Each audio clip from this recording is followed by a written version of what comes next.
বাংলাদেশ বর্তমানে একটি গুরুত্বপূর্ণ রাজনৈতিক পরিবর্তনের মধ্য দিয়ে যাচ্ছে।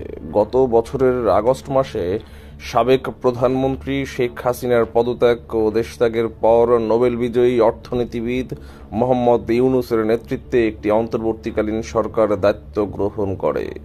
এই পরিবর্তনের পেছনে ছিল ঢাকা বিশ্ববিদ্যালয়ের ছাত্রদের নেতৃত্বে একটি গণ আন্দোলন, যা সরকারের বিরুদ্ধে ব্যাপক দুর্নীতির অভিযোগ ও মানবাধিকার লঙ্ঘনের প্রতিবাদে সংগঠিত হয়েছিল। জাতিসংঘের মানবাধিকার দপ্তরের তথ্য অনুযায়ী এই আন্দোলন দমনে নিরাপত্তা বাহিনীর কঠোর অভিযানে প্রায় ১৪০০ মানুষ নিহত হয়েছেন, যার মধ্যে ১৮০ জন শিশু।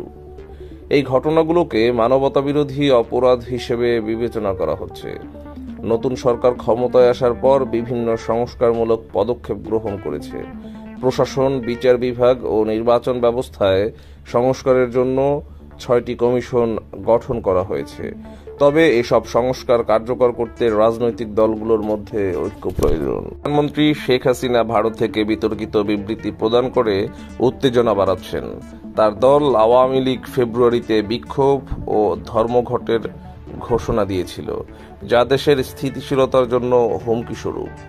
ইসলামপন্থী দলগুলো এই সুযোগে তাদের কার্যক্রম বৃদ্ধি করেছে, যা দেশের ভবিষ্যৎ রাজনৈতিক প্রেক্ষাপটকে আরও জটিল করে তুলেছে।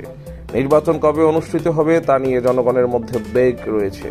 অন্তর্বর্তীকালীন সরকারের প্রধান মোহাম্মদ ইউনূস বলেছেন, প্রয়োজনীয় সংস্কার সম্পন্ন হলে ২০২৫ সালের শেষ নাগাদ নির্বাচন অনুষ্ঠিত হতে পারে। তবে রাজনৈতিক দলগুলো দ্রুত নির্বাচনের দাবি জানাচ্ছে। বাংলাদেশের এই সংকটময় পরিস্থিতিতে আন্তর্জাতিক সম্প্রদায় গভীরভাবে নজর রাখছে। রাজনৈতিক উত্তরণ ও স্থিতিশীলতা নিশ্চিত করতে সবার সম্মিলিত প্রচেষ্টা প্রয়োজন। মেহেদী হাসান, ইনসাইডস বিডি নিউজ।